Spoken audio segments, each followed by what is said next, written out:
오창석 평론가가 최근에 네. 민주당 이재명 대표 예. 야, 인터뷰를 하시더라고요. 네. 인터뷰를 했다기보다는 그 현장에 함께했다 정도가 하는 네. 그렇게 표현하기가 정확하지 않을까. 이제 이동형 TV에서 대표님이 직접 이제 이동형 작가한테 연락을 해서 제가 마침 제일 근처에 있었습니다. 아 그렇군요. 네. 제일 근처에 있어서 바로 와라 해서 바로 갔었을 뿐입니다. 아 그래서 저도 방송을 봤는데 네. 사전에 약조된 질문지나 이런 게 전혀 없었던 거죠. 없었죠. 아, 원래 이동형 작가가 네. 그런 걸 별로 안 좋아하는 스타일이고 그러다 보니까 하고 싶은 질문 해라고 이렇게 얘기하더라고요. 야. 사실 내가 던져놓은 건데. 그러니까요. 네. 그동안 궁금했었던 거 질문 몇 개 했었습니다. 아 이런 즉흥적인 가운데 이렇게 대화를 끌어낸다는 게 쉬운 일은 아닌 것 같은데. 이게 다 이제 이 구교영의 정치비상구 덕분이 아닌가. 지난번에 나왔을 때 네. 제가 여기서 기추자님과 함께 그 온라인 커뮤니티에 대한 폐해. 맞아요. 네. 이 사람들 이제 오프라인 나왔으니까 처벌 강력하게 해야 된다. 그 얘기하지 않았습니까? 맞아요. 네. 거기 이제 하나 정도 한 스푼 더 넣어서 이제 거리로 나온 내두기란 책이 있다. 그 생각이 이제 번뜩 들었던 거죠. 그래서 그게 계속 방송에서 얘기하던 찰나였고, 그렇죠. 또 마침 대표님이 오셨으니까 누구보다 온라인이나 이런 사이버 공격을 많이 받았던 분입니다. 뭐 여러 가지 뭐 찢었네 뭐네 뭐 같은 안 좋은 얘기를 하도 많이 듣다 보니까 네. 거기에 다른 정치인보다 훨씬 민감하게 반응을 하세요. 네, 그리고 뭐 아버지가 무슨 뭐 빨갱이였다 아니면 본인 스스로가 성범죄를 일으켜서 뭐 소년원에 갔다 왔던 악의적인 루머, 그렇죠. 네. 피해를 실제로 입었기 때문에 그 얘기를 하면 잘 되겠다 싶어서 실제로 얘기를 했고 사태의 심각성을 그 누구보다 잘 알고 있었기 때문에 어떻게 보면 이제 정치비상구가 예비 연습을 해줬다. 이를 하나 더 네. 구독자들이 궁금해할까 봐 좀 여쭤보면은 그렇게 이제 이재명 대표랑 토론을 하게 되면은 네. 끝나고 밥이라도 좀 먹습니까? 밥을 네. 먹고 가라고 하시길래 바로 마치고 사장 남천동을 갔어야 되거든요. 네. 보통 이제 임경빈 작가가 저를 굉장히 엄격하게 관리합니다. 술을 먹는지 주말에 술을 먹어도 되는데 네. 혹시 이제 이성과 먹는지 또 이성과 먹었을 때 너무 오래 먹진 않는지 그리고 정신줄을 잡고 먹는지 왜냐면 이제 사장 남천동이 제 덕분에 올라와 있기 때문에 이제 표적이 될 수 있다. 여기서 네. 제가 흔들리거나 실수를 하면 채널 전체가 흔들리거든요. 저를 위해서 한 게 아닙니다. 본인이 함께 있는 그 채널이 흔들릴까 마는 거예요. 근데 이제 보통 밥 먹고 가라고 하면 경빈이 형이 안 된다 이러거든요. 그날은 저도 경빈이 형 눈치를 딱 봤죠. 밥 먹고 갑시다 이렇게 딱 대표님 말씀하시니까 경빈이 형이 되죠 갑자기 이러는 거예요. 진짜로? 너무 놀래가지고. 네. 동영이 형이 너무 놀란 거. 동영이 형도 놀랐어요. 아니 누나 방송 가야 되지 않으니까 밥은 뭐 15분에 먹죠 하면서 경빈이 형이 결정해서 같이 가자 해서 바로 잠깐 밥을 먹고 사장 남천동 방송을 40분 늦췄습니다. 혹시 그 어떤 메뉴를 같이 먹은 겁니까? 소고기였습니다. 야 소고기. 우리나라 제1야당의 품격이죠. 네. 마음은 사람이지만 몸은 사람이지만 마음은 이미 횡성이었습니다. 야 이렇게 소고기까지 먹었다고 하니까 부러운 측면도 없지 않은데 우리 기추자 평론가님 최근에 이제 방송 보면서 제가 제일 인상 깊었던 게 고양이 뉴스랑 협업을 이렇게 좀 하셨어요. 그 방송들을 좀 이렇게 봤는데 하필이면 오후 4시 하더라고요. 왜 오후 4시? 우리가 오후 4시 하잖아요. 방송을 지금. 어떻게 시간대 좀 알아보고 했어야지. 보니까 출연을 해봤으면서 말이에요. 너무 죄송하고요. 저는 미미하잖아요. 이렇게 대형 경향에서 왜 저를 신경 씁니까? 우리가 더 미미하거든요. 본인이 미미해도 고양이 뉴스가 미미하지 않잖아요. 맞아요. 그때 그거 왜 때렸잖아요. 경산에다가 카메라 들이대고. 그러니까. 저는 그냥 언제까지 너 우리 한번 와라. 내 학고방으로 오렴이라고 했는데 그게 딱 터지고 오게 된 거예요. 그래서 제가 좀 수혜를 입었습니다. 원래 고양이 뉴스 이제 그 원PD하고도 개인적인 교분이 좀 많이 있는 거죠? 제가 유튜브라는 걸 처음 시작할 때 많이 도와주신 분입니다. 어디까지 도와주셨나요? 선생님은 뭐 그냥 일반적인 질문도 왜 더럽게 들려요? 아니 왜 어디까지 도와줬는지 카메라 세팅부터 이 방송 보시는 분들 모르시겠지만 이 뒤에 뭐 프롬프터라든지 카메라 조명 이런 게 다 있거든요. 예. 그런 걸 궁금해하는 거예요. 맞습니다. 제가 좀 더러웠나요? 아니 근데 그 많은 기초자원들 방송할 때 네네. 굉장히 이렇게 음향 장비 세팅이라든가 카메라라든가 이런 것들을 대한뉴스 이제 제작진들이 도와줬다는 소문이 좀 있던데 맞습니까? 네. 진짜 누가 대한뉴스 PD님들이 퍼뜨렸나요? 전혀 저한테 1도 들어오는데 전혀 아니에요? 아닙니다. 네. 예, 전혀요. 그렇군요. 네. 요즘 대한뉴스 방송도 한창 인기가 네. 많은데 솔직히 여러분들 같이 계시니까 그 중에서 네네. 가장 호흡이 맞는 사람 누굽니까 혹시? 가장 호흡이 맞는 사람이요? 네. 아무래도 그 제가 맨날 털쟁이 어린이라고 부르는 거업이 아닌가 싶습니다. 어린이 치고 털이 많네요. 예. 얼마 전에 영상 보니까 뒤에 거다 때려보시는데요. 그 네. 어린이가 왜 어린이 하냐? 등치는 이렇지만 하는 모습이 약간 대안의 금쪽이거든요. 네. 제가 우쭈쭈 해주고 있고 사실상 아까 우리 임경빈 작가님, 헬마님이 지금 오창석 씨를 이렇게 관리하는 것처럼. 네. 제가 봤을 땐 한쪽은 오창석이 한쪽은 거업입니다. 지금 헬마가 조마조마한 상황이에요. 네. 둘 다 관리하고 아니 근데 있죠. 그렇게 조마조마 하려면 과거에 이제 전례가 좀 있어야 되는데 우리 네. 오창석 변호사님 저는 술 먹고 실수한다거나 이런 거 있으신 거 아니죠? 저는 굉장히 네. 저는 관리 대상이 되는 게 맞습니다. 그래서 억울한 적은 없어요. 네. 네. 저 이재명 대표님 이제 인터뷰했던 얘기 나왔으니까 만약에 구경의 정치비상구의 대표님이 만약에 나오신다면 네. 기자님 어떤 질문을 하고 싶으세요? 어떤 질문을 하고 싶냐? 네. 저는 개인적으로 이제 제가 기자이다 보니까 언론관이 좀 궁금한데 물론 100분 토론에서 CBS를 통해 가지고 일부 얘기를 하셨지만은 네. 기본적으로 레거시 미디어하고 이렇게 좋은 관계가 아닌 것도 맞잖아요. 그런 부분들에 대해서 좀 이렇게 얘기를 좀 있죠. 듣고 싶은 생각이 좀 있거든요. 네. 네. 그래서 대표님의 그 발언과 페이스북 글이 올라왔고 그 장성철 소장이 이제 생방송 중에 직접 질문을 했으니까 맞아요. 네. 답변을 할 수밖에 없었던 것 같은데 아마 CBS 전체를 타겟팅으로 해서 뭐 이 언론사가 이상합니다 이렇게 얘기하기보다는 그렇죠. 네. 해당 그 썸네일이죠. 그 본인 머리 위에 북한 글자가 있었던 거에 대한 그러니까. 항의를 할 수밖에 없지 않았을까. 왜냐면은 이제 아까도 저희가 오프닝 때 얘기했었잖아요. 아버지가 빨갱이니 뭐니 이런 맞아요. 것들에 네. 대한 악의적인 공격이 워낙 많다 보니까 다른 사람들 입장에서 그 실수할 수도 있지라고 생각하는 부분을 그 본인 스스로는 너무 오래된 축적의 시간을 가져오다 보니까 이거는 좀 정정해달라고 얘기를 하고 싶었던 것 같고 실제로 사라졌거든요. 그러면은 이런 부분에 있어서는 다른 언론사들도 네. 좀 비슷하게 요청을 할 수 있지 않을까라는 생각이 좀 들고 저는 이제 그런 생각이 좀 들어요. 우리 언론사가 또는 우리 국민 유권자도 마찬가지고 아주 시쳇말로 갑이 되는 시기가 있습니다. 맞아요. 선거 때입니다. 네. 선거 때예요. 선거 때는 언론사 뭐 하다못해 유튜브 요즘에 이제 많이 나가시니까 또 유권자들도 마찬가지고 쭉 해서 너네 정치 잘해라 면접에서 얘기하고 또 선거 끝나면 또 이제 갑자기 확 끌이 되는 그런 느낌이 맞아요. 네. 들거든요.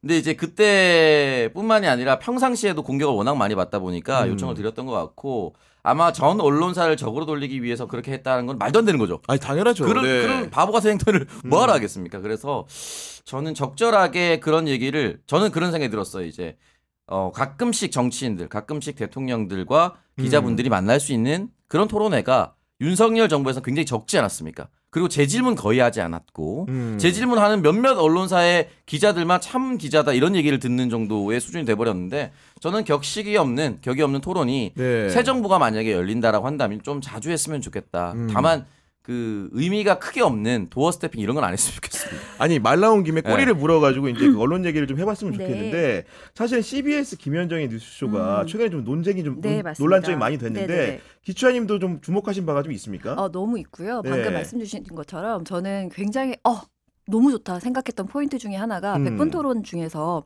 이재명 대표가 그 얘기를 합니다. CBS 방금 말씀 주신 것처럼 그 얘기를 딱 하잖아요. 그 전에도 분명히 CBS와 혹은 이 CBS 크게 보지 않아도 됩니다. 그냥 김현정의 뉴스쇼라고 전 정확히 이야기하는 게 굉장히 중요하다고 생각합니다.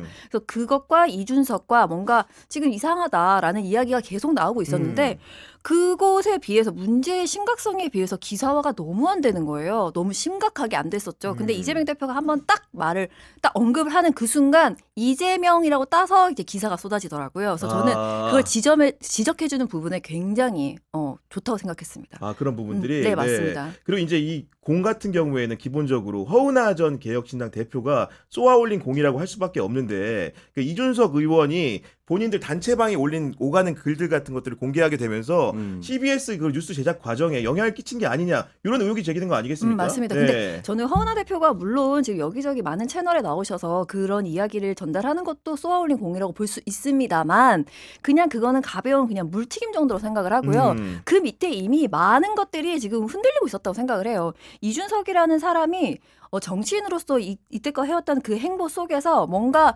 불확실하게 뭔가 은근슬쩍 넘어가는 본인이 그렇게 행동을 취하기도 하고요. 여러 가지 환경이 또 도와주기도 했습니다. 뭔가 명태균 일이 막 터질 쯤에 내전이요. 내란이 일어나기도 네. 하고 여러 가지가 이렇게 맞물려서 뭔가 대답을 명확히 하지 않고 사람들 머릿속에 물음표가 계속 생겨나가는 즈음 그때 이제 허은하 대표가 나와서 전 대표죠. 나와서 이제 이런저런 이야기를 하게 되고 또 올라오는 포스팅 글도 그렇고요. 그래서 그게 하나의 씨앗이 되었을 뿐 많은 사람들이 계속 질문을 던지고 있는 상황이었다고 봅니다. 그 김현정의 뉴스쇼에 대해서 특히나 이제 이재명 그 대표 지지자들 같은 경우에는 안 좋은 인식들이 좀 있긴 있는 것 같아요. 그러니까 이제 이 사태라고 표현을 하면은 이게 발발하고 나서 국민의힘 쪽에서도 우리 쪽이었나? 이런 식으로 이제 의아해한다라는 반응이 있다. 내부적으로. 네. 근데 이제 그거는 뭐 그렇게 생각할 수도 있죠. 양쪽이 다 미움받을 수도 있는 거고 양쪽에서 다 사랑받을 수도 있는 건데 이게 전적이 없었으면은 이렇게까지는 안 됐을 겁니다. 아, 전적이 있다. 그러니까 예를 들면은 극단적으로 이재명 대표를 비판하는 인사를 주로 등용을 해서 스피커를 맡긴다든지 그리고 또 하나는 지금 명태균 게이트로 김종인 비대위원장이 여기서 한 달 전에 나왔을 때도 분명히 말씀드렸는데 김종인 비대위원장도 걸려 있는데 월간 김종인 계속해주고 있습니다. 내란 사태 때 들어가서 표결도 하지 않았던 이준석 의원 다음날 모셔서 윤석열 전문가라고 썸네일까지 뽑아주면서 방송 만들어줬죠. 그리고 최근에 휴가 가시기 전에는 윤석열 탄핵 진행되면 안 된다. 재판 빨리 받아야 된다 하면서 이재명 대표도 피하지 말고 재판 받으라. 도매금으로. 네. 그렇게 얘기를 했죠. 그러니까 이재명 대표가 계속해서 지금 윤석열 피청구인 같은 행태를 보였나 재판에서? 그렇지 않아요. 현 정권에서 누구보다 정적으로 보이는 사람 취급을 받으면 실제 정적이었고 그렇게 재판을 시작해서 재판을 받고 있지 않습니까? 근데 그거를 한 진행자가 같이 엮어서 얘기한다. 이건 말도 안 되는 겁니다. 또 하나는 본인이 스스로 한동훈 비대위원장이 나한테 문자를 보내왔다며 민주주의를 위해서 끝까지 뭐 싸우겠다. 그런 말을 공개한다거나. 네. 그거를 만약에 한동훈 비대위원장이 출연했으면 얘기할 수 있어요. 안 하는데 내가 문자를 받았는데 이렇게 얘기해 줬다는 특혜 아닙니까?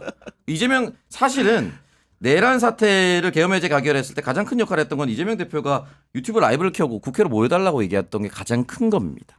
보수 인사인 한동훈 당시 대표가 온 거는 여야 합의된 계엄해제 가결이 된 거에서 의미가 있을 뿐이지 거기에 대해서 가장 큰 공은 이재명이에요. 그럼 이재명 대표와 연락을 했거나 이재명 대표의 문자를 소개해 준 적이 있느냐? 없죠. 그런 거에 대해서 이재명 지지자들 입장에선 편향된 건 아니냐라는 생각이 쭉 쌓여오다가 이쪽에서 갑자기 이번에 터진 거다. 터진 거죠. 왜냐면 허은하 대표 같은 경우는 같은 당 사람이었잖아요. 축출되는 방식이 이준석 대표가 국민의힘 당대표에서 축출되는 방식과 동일한 방식으로 본인이 축출이 됐어요. 그런 상황에서 우리는 공익제보자라고 볼 수밖에 없는 상황. 그리고 내부자에서 단체방을 함께 공개를 해버렸다. 실제로 제작진에게 넘어갔다. 백배경이 흰색 도표였는데 이준석 단체방에는 회색 단체 그 배경이었고 그 회색이 그대로 김현정의 뉴스쇼에 올라왔고 지금 현재는 또 회색을 지적하니까 그게 삭제됐어요. 그럼 의아할 수밖에 없죠. 일련의 과정들이 그래서 쌓여있다는 거죠.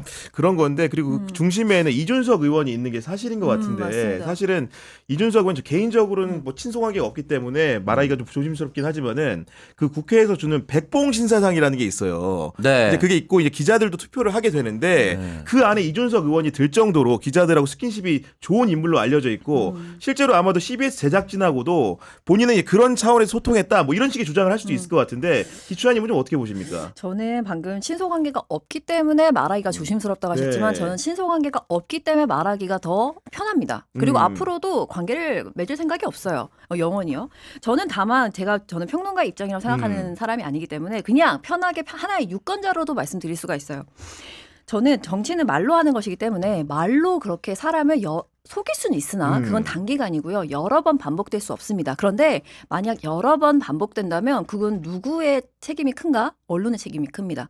그래서 저는 이제 언론이 이준석을 이렇게 좀 포장지를 씌워주는 것 그것이 이제 조금 좀 드러났다 그래야 될까요? 알맹이가? 근데 제가 이준석은 이 사람은 지금 이렇게 벗어나는 거를 한 번은 정말 잡아줄 필요가 너무너무 있겠다고 생각한 게 우리가 이렇게 이준석 이야기를 하면 꼭 그런 댓글이나 혹은 그런 말씀하는 분들이 계세요. 아니 그거 얼마 몇 프로 나오지도 않는데 그 언급을 뭐 하라냐. 니네가 언급을 하니까 키워주는 거야. 이렇게 말하는 사람도 있단 말이에요. 그런데 보세요. 윤석열이라는 사람이 대통령이 되는 과정에서 그 사람이 대통령이 된다는 거 솔직히 처음에는 뭐 윤땡큐 이런 말도 했었습니다. 근데 어떻게 어떻게 됐죠? 결과적으로 대통령이 됐어요. 그런데 그 과정에서 정말 윤석열이 정말 잘했냐? 아닙니다.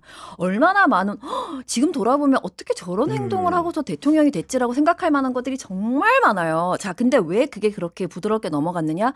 짚어줘야 될 것들을 언론들이 짚어주지 않았기 때문이다. 그것밖에 저는 결론이 없어요. 따라서 이준석이라는 사람이 이 생물학적으로는 나이가 다소 물론 이 현세형에서는요. 직장에서 이준석 정도 나이면 뭡니까 지금? 과장도 달지 않아요? 그건 꽤 과장도 높죠. 차장도 있죠. 제 말이 네. 근데 정치권에서는 거의 베이비 무슨 이제 막 똥 닦는 그런 수준으로 보고 있어요. 완전 애기로 네. 본단 말이죠. 그래서 이 사람이 생물학적으로 좀 어릴 수 있으나 하는 행태가 너무 구태적이기 때문에 반드시 언급을 해줘야겠다. 그런데 언론한테 아무리 하라고 해도 하지를 않아요. 방금 말씀 주신 것처럼 스킨십이 좋기 때문인지 뭐 그 연유는 알 수 없습니다만 어쨌든 결과물로 나오는 기사를 봤을 때 이준석이라는 정치인이 행보하는 그 중간중간에 분명히 물어야 할 것들을 제대로 묻고 있지 않다라는 말씀을 꼭 드리고 싶었고 거기다가 방금 말씀 주신 것처럼 이준석 씨가 지금 가장 최근에 입장 발표한 게 JTBC의 오대영 라이브였습니다. 제가 그걸 보면서 이런 식으로 하는 게 여러 가지가 있어요. 이준석 씨가 정치인으로서 이렇게 발화를 할 때 보면은 보이는 특징들이 몇 개가 있는데 제가 한 5가지를 정리해봤지만 그 중에 하나만 딱 말씀을 드려보면 이렇습니다. 항상 이거는 정원유착 아닙니다. 이렇게 딱 시작을 해요. 일단 사람들이 딱 프레임을 주는 게 가장 본인이 긁힌다고 표현하잖아요. 요즘에. 그게 아니라고 이야기하면서 시작해요. 그거 아니에요. 왜냐하면 근거는 흔히 있는 일이기 때문입니다 하면 그래? 그럼 방송을 보는 대중들은 이 방송 뒤에 어떻게 돌아가는지 잘 모르잖아요. 그렇죠. 그럼 귀를 네. 쫑긋하게 되는 거야. 그래? 한번 들어보자. 그러면 이렇게 얘기해요. 이게 보통 정치인들이 미리 제작진한테 미리 입장을 주기도 하고 제작진들이 전화를 줘서 혹은 연락을 줘서 내가 질문 답하기도 해. 그럴듯하죠. 근데 잘 생각해보면 방금 오창석 씨가 이야기한 거가 정확해요. 그 자리에 있어야죠. 자기가 출연할 때 자신이 그 프로그램을 만들어가는 구성원으로서 있을 때 그럴 수 있는데, 질문을 할 수도 있고 받을 수도 있고 미리 입장을 전달할 수도 그렇죠, 있습니다. 네. 그런데 이 사람은 지금 했던 행동을 자세히 다시 들여다보면 그 자리에 없었어요. 남이 그리고 방송할 때. 맞습니다. 네. 그리고 방송이 이루어지지도 않았어요. 중요한 건 나를 비판하던 말을 다른 방송에서 많이 했기 때문에 이 방송에서도 할 것이라고 궁예가 돼버렸어. 그래서 할 거니까 내가 미리 주는 거야. 찔러주는 거야. 라고 전달을 했다는 것. 요거를 빼고 그렇게 은근슬쩍 넘어간다는 건 이건 또 말려 들어가는 겁니다. 그래서 반드시 짚어줘야 된다. 자, 이런 관점에서 좀 이렇게 질문을 드리고 싶은데 사실 이준석이라는 사람이 과거에는 언론에서 주요 언론에서 집중 조명을 했던 때가 있었어요. 예를 들면은 뭐 개혁신당을 만들자고 했을 때만 해도 뭐 불판을 뒤집자 옛날에 노회찬 의원의 말을 그대로 인용해가지고 하면서 언론이 대서특필을 해줬는데 이번에 대선에 나가겠다는 사실상 대선 출마 선언과 다름없는 홍대 기자회견이라든가 이런데 신문을 열어보면 귀퉁이 잠깐 나옵니다. 그런 식의 이제 주목을 받는 정도인데 반면에 우리 유튜브 세상에서는 이준석 의원의 이슈라는 것이 굉장히 이렇게 주요하게 많이 회자되고 거론이 되는데 그런 이유는 좀 뭐라고 생각하십니까? 저는 이제 그 걱정이 되는 게 우리가 보통 요즘 코인이라고 얘기를 하면은 대부분 비트코인 떠올리죠. 커뮤니티 얘기를 하면 인터넷 게시판을 떠올리거든요. 코인은 근데 원래 우리가 쓰던 동전의 오프라인의 물질인 거고 커뮤니티도 그냥 아파트 커뮤니티 같이 오프라인의 물질입니다. 근데 이게 전부 온라인으로 넘어왔다고 한다면 이 온라인 세상의 이야기가 사실상 오프라인 얘기를 다 대변한다고 보면 됩니다. 근데 이 부분에 대해서 아직까지는 세대 차이가 좀 많아요. 또 이 커뮤니티가 얼마나 활성화되고 여기서 여론이 형성되는지 잘 모르는 제 또래 국회의원들도 잘 모르는 경우가 많았습니다. 제가 보통은 민주당 내부에 얘기할 때는 실명으로 비판을 하는데 이 방송이니까 참겠습니다. 괜찮습니다. 환영합니다. 저희가 충분히 이제 비판을 당내에 하고 있으니까. 그러다 보니까 커뮤니티 활동을 굉장히 잘하고 있는 게 이준석 의원이에요. 그리고 가장 슬픈 것이 뭐냐면 우리 세대를 대변하는 정치인이 저 사람이 아니었으면 좋겠다는 심리입니다. 이준석 의원 정치인은 정책으로 얘기를 하고 세계관과 가치관으로 얘기를 해야 되는데 그가 얘기했었던 게 전장현과의 사투. 그렇죠. 동덕여대와의 사투. 이런 거 정도입니다. 우리 사회의 미래가 장애인들 이동권 보장하는 거 그거 불편하게 하지 말라고 하는 게 우리 사회의 미래라고 볼 수 있습니까? 말도 안 되는 거거든요. 그런 것들이 싫다고 얘기를 하는데 여기에 코어층이 있어요. 이거에 흥분하는 사람들. 핵심적인 지지층이. 광분하는 사람들이 한 1000명씩 미친 듯이 돌아다녀요. 근데 우리가 인터넷 기사를 보면 좋아요 수 베스트 리플이 될 때 1000개씩 누르면 1등이 됩니다. 그러니까 훨씬 더 과대 표집이 되죠. 그럼 이게 어떻게 되냐면 중요한 직책을 맡았을 때 조중동이라는 아주 거대한 보수 매체가 이 사람을 엄청난 정치인으로 띄워줍니다. 지금 개혁신당이란 세석의 작은 정당으로 왔기 때문에 안 보이게 되는 것이지 제가 걱정하고 지금 계속해서 비판을 하고 있는 이유가 분명히 국민의힘은 반성하지 않고 당면 개정하지 않고 윤석열과 분리해서 대선을 준비하게 될 것이고 이때 개혁신당으로 나가 있는 이준석과 마주하면서 보수대연합이라는 얘기를 하면 젊은 이준석과 늙은 어떤 중진 또는 이제 경륜의 뭐 땡땡땡 후보가 만나서 보수가 다시 정권 재창출해야 한다라고 도와줄 겁니다. 그 상황을 미리 끊고자 얘기하는 거죠. 매우 안 좋은 상황이 눈에 뻔히 보여요. 지금은 아무것도 아닌 것처럼 보이지만 이 상황이 분명히 연출될 거고 연출시키려고 할 겁니다. 네. 권영세 비대위원장이 분명히 스펙트럼 넘기 때문에 이준석과도 함께 할 수 있다. 이미 기사 냈어요. 그런 것들을 사전에 제어하고자 이야기를 하고 있는 것이고 다시 말씀드리지만 본질은 그게 그 사람이 우리 세대를 대변할 수 없다. 좋은 정치인이 아니다. 그렇기 때문에 말씀드리고 싶고 가끔 그런 질문을 하세요. 왜 민주당에는 이준석 같은 정치인이 없냐? 정상적인 정당이기 때문에 없는 거예요. 아니 오창석 평론가 있잖아요. 네. 저는 이제 정치인이라기보다는 선생님 민주당에 오창석 묻히지 마세요. 가끔 당원인 걸 숨길 때가 많습니다. 우리 당의 대표성을 띌 수가 없기 때문에 저는 이제 n분의 1, 250만 당원 중에 n분의 1일 뿐입니다. 네. 그래서 이제 저는 좋은 정당일수록 이런 말도 안 되는 이야기를 하는 사람을 띄워주지 않습니다. 그리고 아까 전에 기자들과 스킨십이 이제 많다. 스킨십을 많은지 모르겠지만 스킨십을 좋아할 수 있다는 여러 가지 정황들이 있지 않았습니까? 이거 내가 얘기한 게 아니에요. 맞아요. 이미 재판에서 있었던 내용이고 그것이 설령 무고로 나오고 뭐 서정욱 그 강신업 변호사 그게 이제 뭐 무죄로 나오고 뭐 이런 식으로 했지만 그게 있었다 없었다가 아니라 확인할 수 없었다가 된 거거든요. 그렇기 때문에 그건 아직 ING다. 네. 라고 저도 잘 말씀드렸습니다. 모르지만 김소연 변호사도 그런 이야기를 자주 포스팅을 하더라고요. 그러니까요. 그렇습니다. 네, 알겠습니다. 그쪽 진영에서 얘기하니까. 예.